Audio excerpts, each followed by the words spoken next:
मेरी पहली job civil Pakistan की अपॉर्चुनिटी एनरकॉन की मिली कि बाहर की एक मल्टीनेशनल कंपनी थी, they wanted to startup in Pakistan.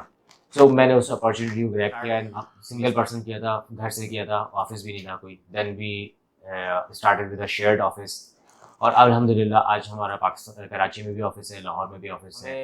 Around focus इस बात का करना है कि हम AI डिजिटल और ये सब चीज़ों को प्रमोट करें, लेकिन आपकी हार्ड कोर जो मैकेनिकल इलेक्ट्रिकल इंजीनियर जिसका डिक्लाइन हो रहा है पिछले 2004 के मैं पास आउट हूँ, तो कंप्यूटर और इंटरनेट तो अवेलेबल था। जैसे जैसे टेक्नोलॉजी की आसानी होती जा रही है, लोगों की जो पढ़ने की सलाहियत है वो कम होती जा रही है। क्या वो R&D उस लेवल की कर सकते हैं? उनके सवाल ही पैदा नहीं होता। उनके पास रिसोर्सेज ही नहीं है, वो R&D की इंजीनियरिंग कैपेबिलिटीज़ ही नहीं है। अच्छा सर, इमरान भाई, जब आपने इंजीनियरिंग की तो उसके बाद जब आप एनईडी यूनिवर्सिटी से बाहर निकले तो उसके बाद क्या माहौल था?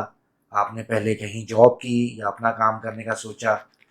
और जो उस वक्त इंजीनियरिंग से आपका वास्ता पड़ा वो क्या थी?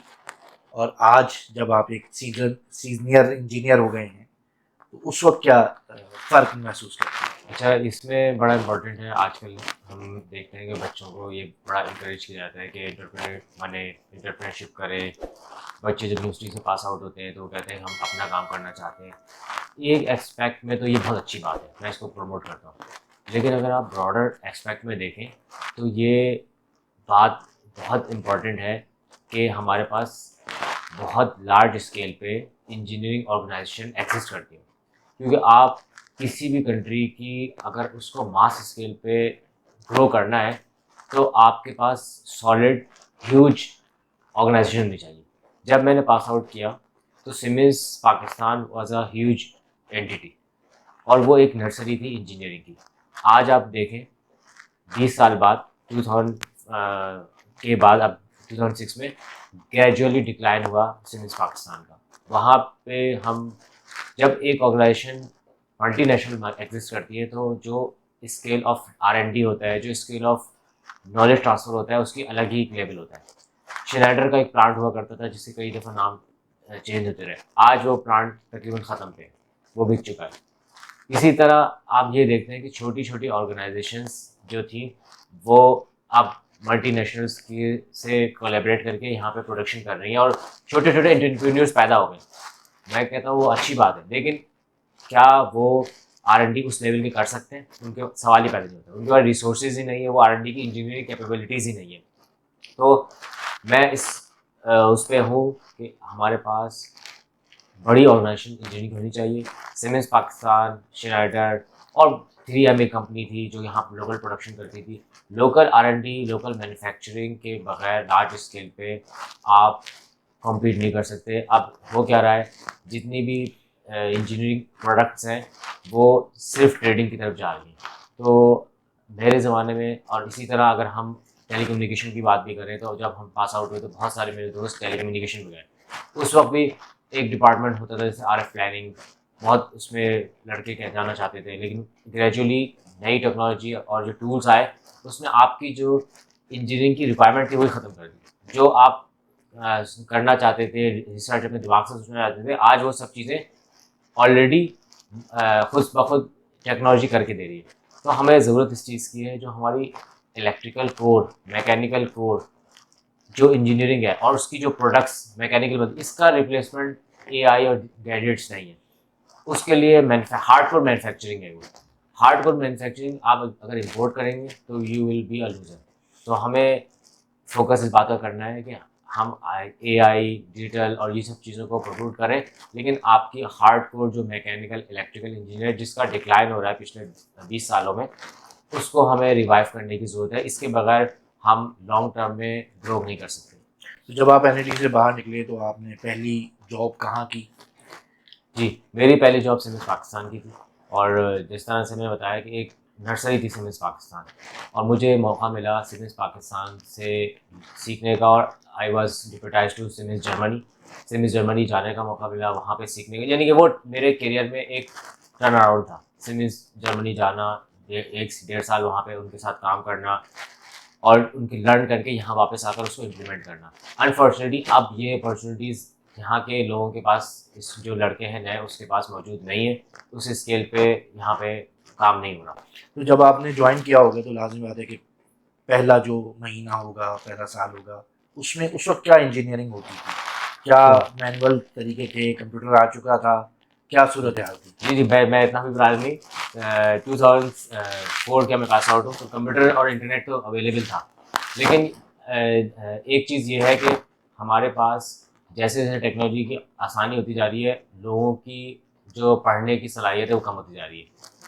लोग पढ़ना नहीं चाहते।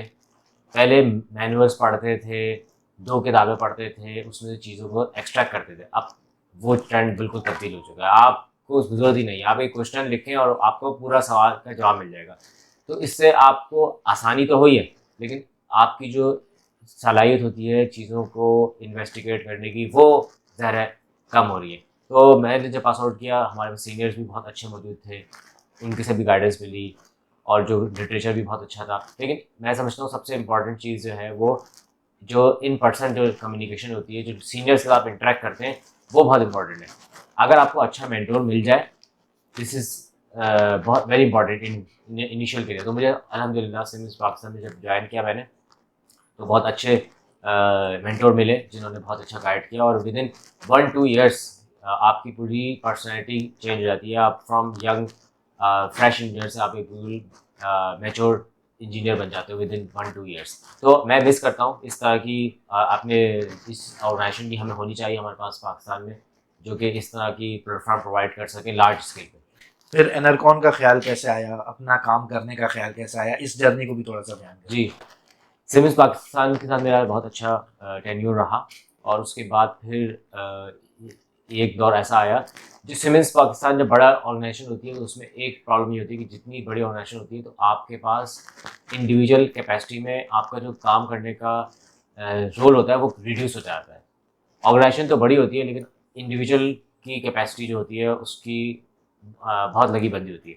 तो मैंने महसूस किया कि एक जो मैं चीज़ें मैं लर्न कर चुका हूँ उसकी मैं इम्प्लीमेंटेशन नहीं कर सकता, क्योंकि वो मेरा काम एक लगा बंधा काम है, मैं अपनी डोमेन से बाहर नहीं निकल सकता।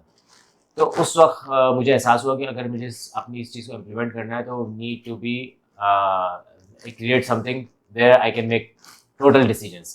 तो जैसे कहावत है कि it's better to be head of a small company than to be a tail of a big company. तो वो एक मैंने कहावत पढ़ी थी, और फिर ये अपॉर्चुनिटी एनरकॉन की मिली कि बाहर की एक मल्टीनेशनल कंपनी थी, they wanted to startup in Pakistan. So मैंने उस अपॉर्चुनिटी को ग्रैब किया and we started operations in Pakistan. And अल्हम्दुलिल्लाह शुरू में यही लोगों का ख्याल था।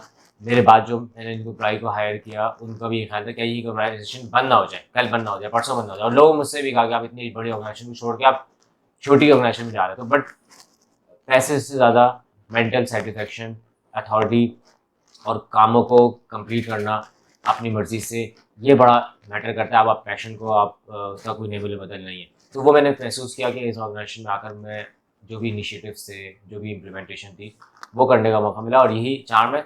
और मैं यही एडवाइस करूँगा यंग इंजीनियर्स को भी कि स्टार्टिंग में ग्रेजुएशन के बाद पहले वो जॉब करें, और किसी भी अच्छी ऑर्गेनाइजेशन जॉब करें, सीनियर से, वहाँ पे जो कोलीग्स हैं, और सिस्टम को समझें, देखें, ऑब्जर्व करें।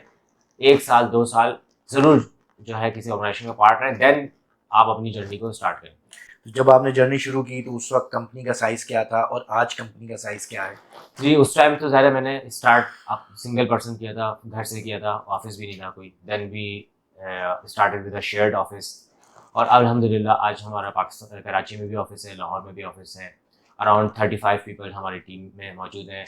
हम पाकिस्तान को हमने इंजीनियरिंग हब बनाया है अपनी ग्रुप के लिए। सिंगापुर में हमारा रीजनल ऑफ़िस है, और जो regional office Malaysia, Indonesia, Bangladesh, Philippines, Myanmar, Uzbekistan, UAE, Saudi Arabia को हम पाकिस्तान से लुक आफ्टर करते हैं। तो हमने कोशिश की कि टेक्नोलॉजी ट्रांसफ़र करें।